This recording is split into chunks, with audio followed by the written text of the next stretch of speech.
All right, I think we'll go ahead and get started. And the live stream is working? Yes. So welcome, bienvenidos. We are very excited to have everyone here today. I'm Carly Foster, and you're also joined by other members of the project team, and they'll introduce themselves shortly. Just a quick note on translation services tonight. For American Sign Language interpretation, we will spotlight our interpreter, but please also feel free to pin the interpreter or other speakers at will. And if you do not see the closed captioning and would like to, please opt in by clicking closed captioning on the screen.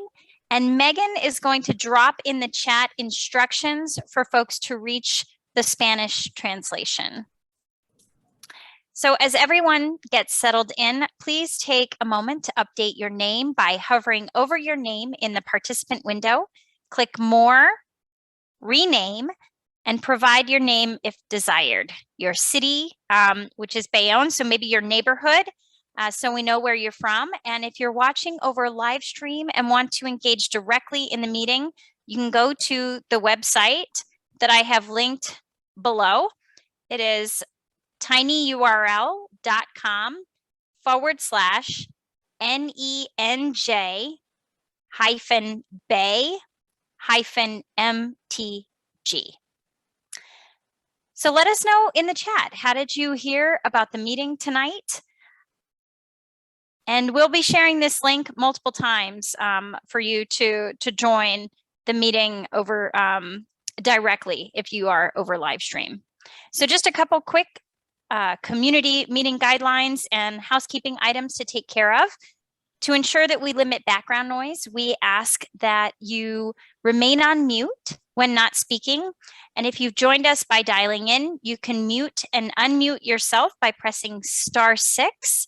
And until we get into the breakouts, it's best to keep your video off so that folks that are watching the ASL translation are able to see the ASL.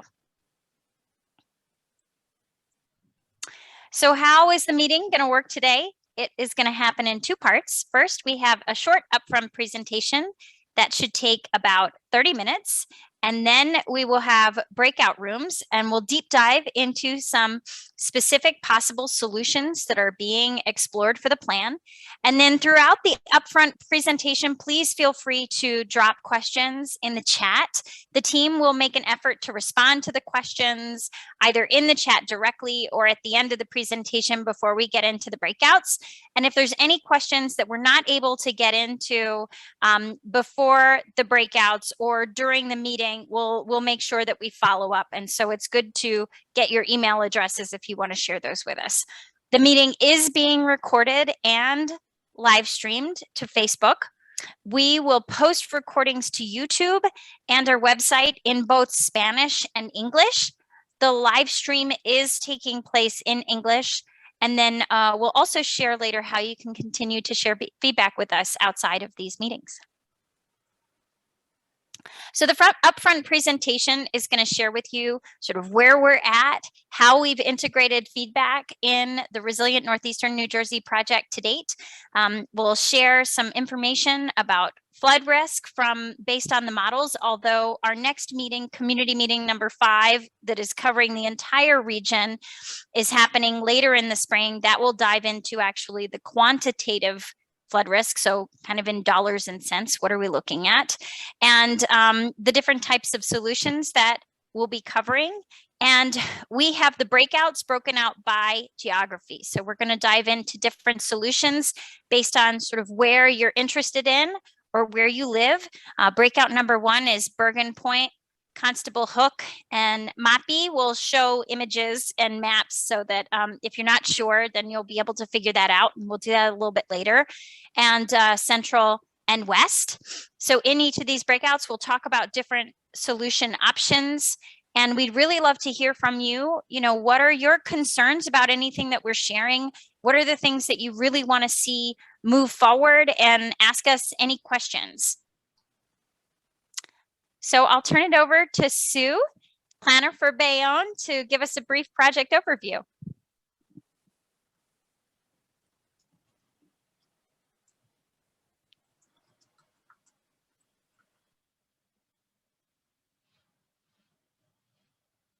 You're on mute. If I missed anything, Nope, you're good. Oh, good. I had several calls, Carly. It's just been one of the crazy days. Sorry. Back again. I lost you for a moment as well. So I think we're all having a little bit of a crazy day. Can you hear me? Can everybody hear me? We can hear you. Oh, I'm so happy to be here. This project has been so important for us in Bayonne. We became involved in it about 1.5 years ago, and we joined with Resilient New Jersey. It's a partnership between Jersey City, Newark, Hoboken, Bayonne, and Hudson County. And it also includes community-based organizations. Ironbound Community has been helping out with Newark, and Hope's Community has been helping us here in Bayonne. And representatives of these entities are actually sit on our steering committee, and they've been helping us right along. We meet quite often. The project is funded by and administered by the New Jersey Department of Environmental Protection, who has been a tremendous partner for everybody here. And it's guided through a community advisory council that is comprised of diverse groups of residents in the area who care about what's going on. We actually have 3 members who will be on with us today: Ahmed Lath, and Leisha and Dan Schmerda will be here joining us. They are our CAC members, and they come to all our meetings and are conduit between the community and these advisory boards. The community advisory boards are so important. They meet quarterly, and they collaborate with us in between we go over our scenarios with them, and they give us input, and it's been invaluable. The consultant has been working with the whole community, but also with the development community, which is important. And then again, back with the County of Hudson, who's done so much work for us in this area. And I think one of the things I'd like to do is mention that Alan Miller, who is head of the Community Collaborative Initiative for the state, is on this call with us, and he may want to say something at this point. Sue, thank you very much. Good afternoon, everyone. I appreciate the introduction, Sue. I am not head of the Community Collaborative Initiative. I do work in that program, and I am the lead for the city of Bayonne. The city was very welcoming of the opportunity to join this collaborative a couple of years ago, and through the department's Office of Resiliency has been, the city has been a very active partner, and the department very much appreciates it. And, you know, I could go on and give the city accolades, as well as Arcadis and all of the other participants, but I think that we should really move on to why we're all here. So thank you, Sue. You're welcome. Carly? Thank you so much. So we're going to take a moment to introduce some members of the region team tonight. You've just met a couple of them, and then you'll get to meet members of the consultant team as we move into the breakouts. So as I call on you, please let us know your name and role or organization. So you met Sue. Sue, do you want to tell folks who you are in Bayonne? Sure. My name is Suzanne Mack. I'm the city planner, and we're very happy to be joining in this effort. Many of our departments and divisions within the city are involved in resiliency issues, and many of those departments will be represented here today. Okay, and we've got Kevin Force on the line from Hudson County. Hi, thanks so much, Carly. Well, hi, everyone. My name is Kevin Force. I'm a principal planner with the Hudson County Division of Planning, and I'm very happy to be here today with everyone to talk about furthering resiliency in Bayonne.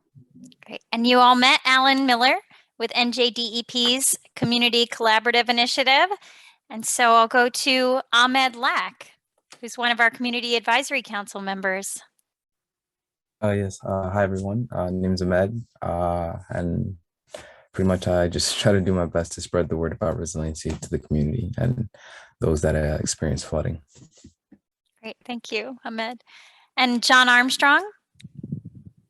Yeah, hello, everybody. I'm John Armstrong, work for the City of Bayonne. I'm an engineer with direct responsibilities for the long-term control plan, looking to the future.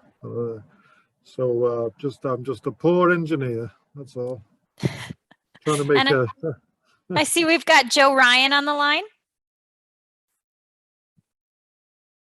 Yes, hi, good afternoon. I'm here representing the mayor's office, and we're looking forward to hearing what the members of the community have to say and what people's interests are in stopping flooding in the future. Thanks very much. Great, thank you, Joe. We've got Meg Kavanaugh from NJDEP. Hi, everyone. I'm Meg Kavanaugh. I work in DEP's Bureau of Climate Resilience Planning, and also excited to hearing what people have to say. And I see we've also got Emily Goldstein from NJDEP. Hi, everyone. I'm a planner in Meg's office and one of the project leads for Resilient New Jersey. Very excited to have you all join us this evening. Great. I see we've got Colette Santacieri from NJIT on the line and other folks that have come to, there's some familiar faces that have been to our meetings before as well. Colette. Hi, I'm Colette Santacieri. I'm Executive Director of the Center for Community Systems at NJIT.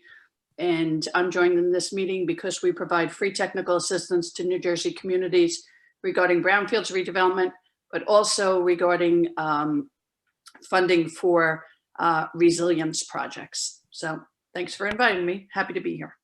Thank you for joining. Very much looking forward to what you have to say tonight.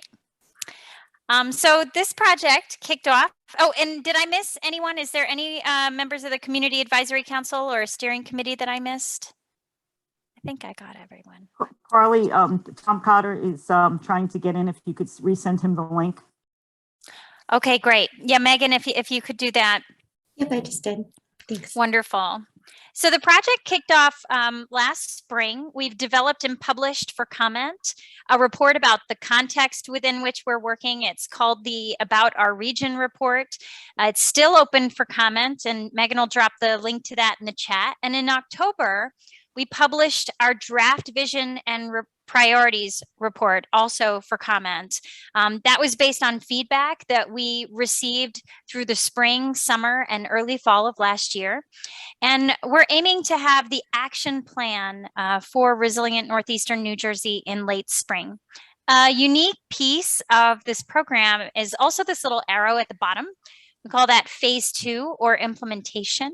So what we've learned is that the best way to plan is on your feet. That means that as things float to the top, things that we need to take action on, we can start addressing them through the planning process. We can address them right away. So there's some things that we've also been working on in parallel that we'll talk about in a couple moments. This is just a quick overview of the engagement that we've completed to date to help produce the vision and priorities report, and as that has been taken into account as we work toward the scenarios, which we'll be talking about tonight. It's one slide, so this doesn't include everything. Most materials that we've developed to date are translated into Spanish, and we are waiting on the vision report to be translated. That should be available soon. We also have flyers, survey, art sheets translated into 10 languages that were prioritized for the region, which is incredibly diverse. We visited each community and met with residents and officials to talk about their challenges and opportunities. We've had 4 region-wide community meetings so far. We had a community forum in Newark post-Ida. We're doing a series of city-specific meetings right now, and we hold small group and interview meetings with utilities, infrastructure providers, and others most weeks. We've also collected a lot of information through social media, surveys. Folks can email us. We get a lot of good emails. And as much as we're doing to try to get the word out and to get input from people who live, work, and play in Bayonne, we know it's not enough. We've already made some shifts based on feedback that we've gotten. And so if you have ideas of ways that we can improve engagement in any way, please let us know in the chat or reach out to us independently. We do take that feedback super seriously. And, you know, as we like to say, we bring the toolbox, but this is your house. You know it best. And so on top of Carly, meetings. just pause to switch translators, please. Mm-hmm.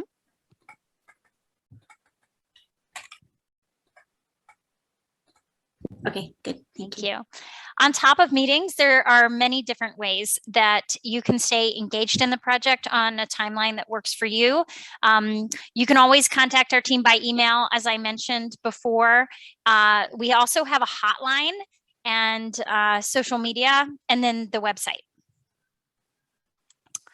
So in our first meetings, this is just an example of ways that we use feedback, like from this meeting tonight. Folks told us that having a plan isn't enough. They want to see real projects moving forward. So we submitted 4 funding applications to FEMA in partnership with New Jersey's Office of Emergency Management and NJDEP and the region team. And Hoboken also submitted a 5th application for the expansion of their resilience park. We will find out this summer whether or not these projects have been funded, but the way we assembled the documentation, we can resubmit them to other grant programs if this doesn't work out. 2 of the 5 applications were submitted for Bayonne, and John Armstrong was deeply involved in that, he can tell you. The Cottage Street Flood Mitigation Project will mitigate repetitive flooding to 32 different homes and structures through underground storage and also increasing the capacity of the stormwater conveyance system.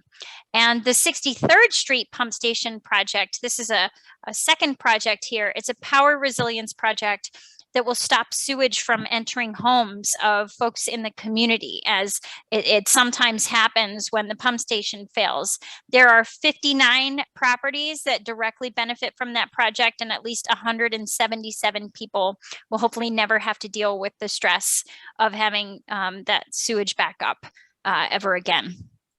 These are some of the other things we've been working on in response to your feedback, video series and youth engagement. If you work with an organization or school in Bayonne and have ideas or opportunities, please let us know. We're doing a series of workshops with Eastside High School in Newark. There's going to be 4 new videos released that cover different topics that people have asked us to cover to help them learn about these issues of flood risk and resilience. The emergency management community, we got a lot of feedback that we need to engage the emergency response and preparedness aspects. And so we're actually underway with local emergency management engagement, and we're working on an after action report for IDA. And those recommendations will make their way into the action plan.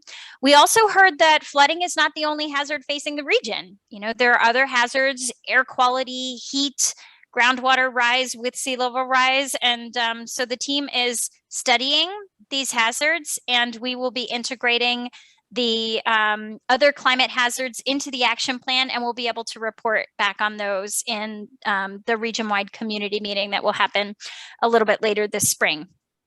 And finally, we heard a lot from homeowners concerned that they need to understand what they can do to mitigate risk to their own homes, and also how to navigate the various state and federal post-disaster resources. So we dedicated 2 of the 3 breakouts that we held in community meeting number 3 to help address those questions. And those videos are also posted online. So Megan is going to drop the link to the chat in case folks are interested in those. So with that, I'll turn it back over to Sue. We've got some key related updates from Hudson County and from the city of Bayonne, and also from NJDEP. Yes, thank you so much. So this is going to be an interesting overview of some of the work that we've been doing. I'd like to start with Kevin Force, who is from Hudson County, to give us the overview of the Hudson Hackensack Greenway project that the county is shepherding. Kevin? Thank you so much, Sue. I'd just like to mention briefly that our Division of Planning recently worked with various stakeholders to create a Hudson County Hackensack River Greenway plan, which creates a long-term vision of a continuous publicly accessible greenway along the Newark Bay and Hackensack River coastline of Hudson County, which includes all of the west side of Bayonne. And I must mention that Bayonne has really been a leader in this area already through their redevelopment plans, as well as various other city and park projects. There's already large sections of a greenway already in place, but we are hoping to work together with a working group, which we hope to form and coordinate with various stakeholders in the area to implement a full walkway in the future. And we hope that by having open and green space along the waterfront, along with native plants, will help to further resiliency efforts along our waterfront. Thanks so much, Kevin. I'm going to now go to John Armstrong, who's been handling our long-term control plan, which is really at the heart of our activities to build resiliency and to stop flooding within Bayonne. John? Yeah, thank you, Sue. We've been talking about the long-term control plan for quite some time, of course. The long-term control plan for Bayonne, we're involved with 7 other local communities. The purpose of the long-term control plan, if you don't know, is to reduce stormwater flows across the region, across the 8 municipalities, by around 85%. The advantage of that, of course, is that it cleans up the receiving waters, of course, in Newark Bay and the Hackensack River and the Passaic River. We've been the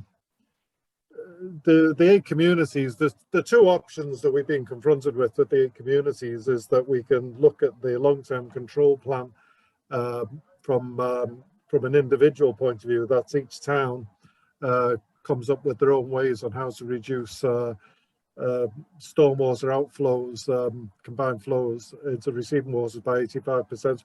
Or the other option is to do a regional approach, combining all 8 communities together. Now, that's been the subject of much discussion over all the time. Basically, I've been with Bayonne as they're arriving at a formula where all 8 communities can cooperate and benefit by all working together. The advantage of all working together is there's a substantial amount of capital savings and capital cost savings. The reason why I emphasize savings is it's not money that you're saving, it's just saving. It's what we have to spend. Now that's getting 8 communities to agree is usually difficult, but our particular 8 communities have been very cooperative. We work very hard and very close together to arrive at a formula where we can agree on the cost savings. Some communities, of course, a big community like Bayonne and Newark, of course, have to pay significantly more than, say, somebody like Bergen. So they want to see some cost savings as well. So the savings for the bigger communities, as I say, are quite substantial. After several months of negotiation, as I say, we arrived at a formula that everybody is now agreed on. The only thing we're waiting for now is part of the regional plan depends on building a large interceptor through the city of Newark. The cost of the interceptor alone is north of $215 million. In order to bring the 8 communities together, we'd all have to contribute. The 8 communities have to contribute to the constructing this large interceptor. Even though for Bayonne we'll contribute to it, even though we'll never actually get to use it. But that's the price of bringing the communities together. Everybody's agreed with that. All the 8 communities are happy with that. The only holdup we've got at the moment is trying to decide exactly how much this large interceptor that's contained entirely with the city of Newark, how much that is going to cost. Now that's currently is being worked on by PVSC and their consultants. When that's finalized, we can finally work on our final formula for the splitting up the cost savings across the 8 communities. That is essentially a very short version of what I promise you is a very, across the region, is a very complicated project with lots of facets. New storage facilities, new sewers, perhaps new pump stations, new force mains. There's a whole array of engineering projects that have to be done or completed over the region over the next 25 to 30 years. If you've got any questions, I'm happy to answer them. I hope that's a good enough explanation. It's very hard to explain something so complicated in just a few sentences. John, you do a great job because you understand the issue so well and you're so passionate about it. It's always a pleasure to hear your view of it because you really know it inside out, and we appreciate having you on our team to help us. We're going to move to one of the more innovative projects that has happened under Resilient New Jersey has been the Fitzpatrick Park project. Tom Cotter, our Director of Public Works, was supposed to be on the call. He's not on yet. So I'm going to tap in, if possible, to Alan Miller because Fitzpatrick Park is a prime example of a wonderful collaboration between the CCI project program and the city, where we were able to do something very unique at that park. And if Alan doesn't mind, could you explain some of the intricacies of the relationship between the city and DEP on this project? No, Sue, thank you very much. And I'll do a poor job of pinch hitting for Tommy, I'm sure. But, you know, this was a project as DEP began its relationship with Bayonne and with the Community Collaborative Initiative. Fitzpatrick Park, which is a small park right adjacent to City Hall, was slated to be renovated and redone. When DEP and CCI began to have conversations with the mayor and his staff, we brought up the potential of utilizing Fitzpatrick Park to begin to mitigate some of the combined sewer overflow issues that the long-term control plan that John was talking about prior to the city needing to actually do it. So the city looked at this project as getting out ahead of the game. We introduced and talked about separating the combined sewers on either side of the park, diverting the stormwater into underground cisterns that would hold the stormwater until the rainstorm alleviated, and would then put the stormwater back into the system to go to PVSC to get treated. Part of the plan was then to begin to introduce green infrastructure into the renovation of the park as well.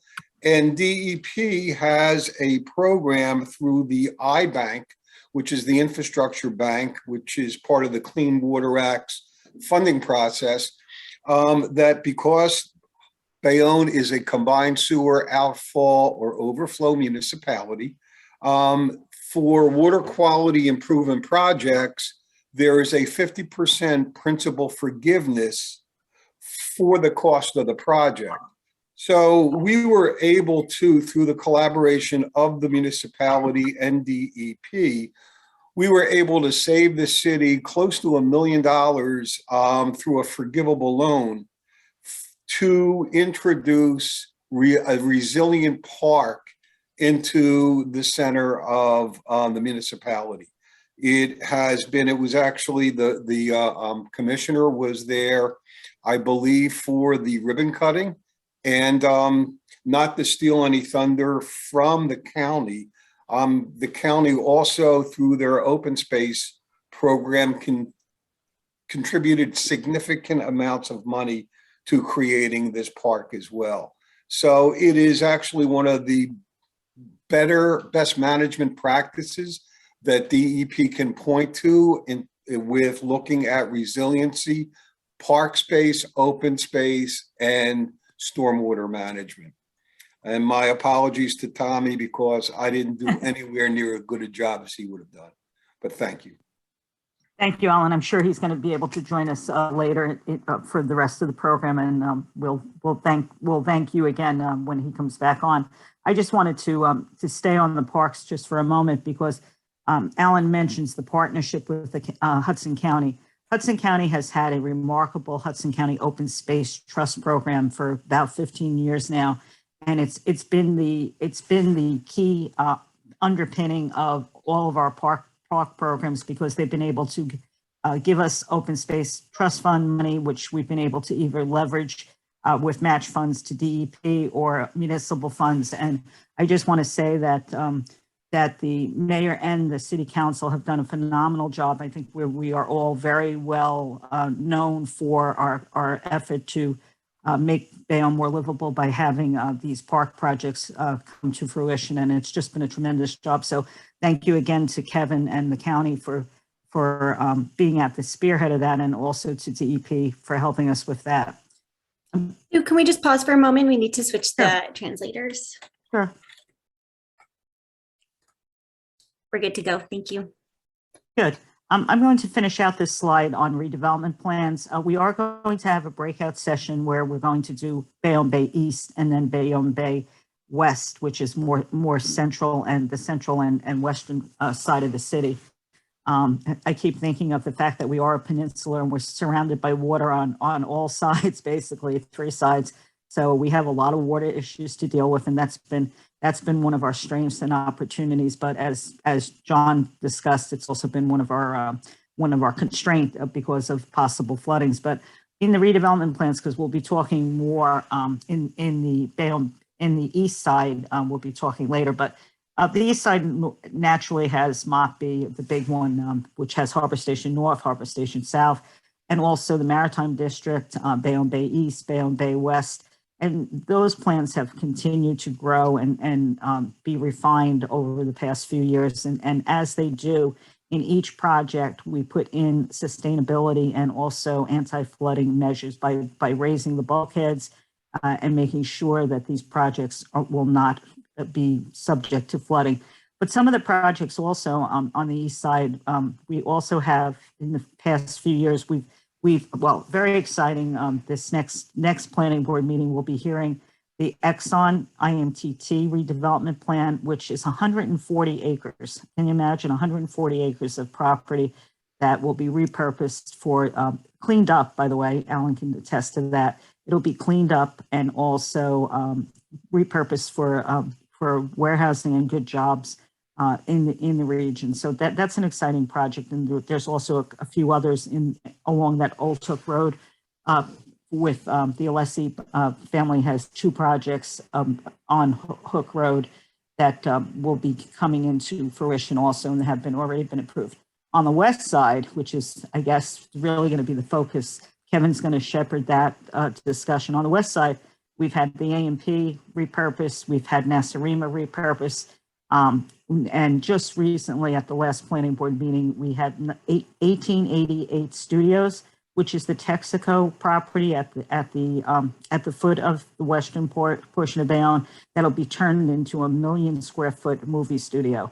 So we can't say enough about the development, but we also can't say enough about the measures that have been taken to come to agreement with the developers to make sure that as they come into Bayonne and they develop with our people in Bayonne, that they're providing sustainable and also trying to deal with some of these stormwater flooding issues, which we have a slide on after Ida. I mean, we have storms and we need solutions, which goes back in a circle to every person on this call is helping to come up with a solution for the city of Bayonne.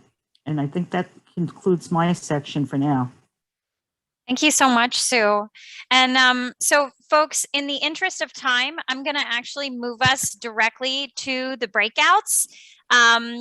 And the content that is here, we a lot of it is also in our prior meetings, and then we are going to post these maps, these flood maps. This is of the entire city, different kind of types of flood risk. We'll also be talking about these in the breakout. So we're not you're not really missing out on these. Where we are at in the process, we have been working since last year to understand the risk, and now we're in the process of developing potential solutions. We're going to talk through 3 different types of scenarios of options that we're looking for your feedback on. And these options cover things like physical and nature-based solutions, policies and governance, outreach, education and capacity building, service and program development. And during our next community meeting, region-wide, we're going to cover emergency response and preparedness. So we have 2 reports that are going to be published soon, both the flood impact assessment and the scenarios, which we're going to walk through tonight. Those are going to be published in report form so that you can also provide feedback to the reports. And then we're also continuing to work through the video series. We'll be working on cost estimating. So we won't be talking about cost tonight, but we will talk about them from a comparison perspective. And then the all hazards assessment. And then region-wide community meeting number 5 will present our preliminary action plan, and the draft action plan will come out late spring. So these are the 2 breakout rooms, and you can select them on your own. You can also feel free to post some questions to us now as we get situated. In each room, we're going to talk through different types of solutions, central and west side of Bayonne, and then Bergen Point, Constable Hook, and Mott B. So we'll have those 2. And if you need help figuring out where you are needing to go, you can also put a request for support in the chat and we can help you move. So you have the power to select on your own. If you want to be at Bergen Point, Constable Hook, or Mott B, that breakout room, you'll stay here. So you don't have to do anything. You don't have to move anywhere. And if you want to go into the Central West room, you'll click join breakout once Megan opens those rooms. So Megan, if you want to go ahead and open those rooms, I'm not seeing any questions.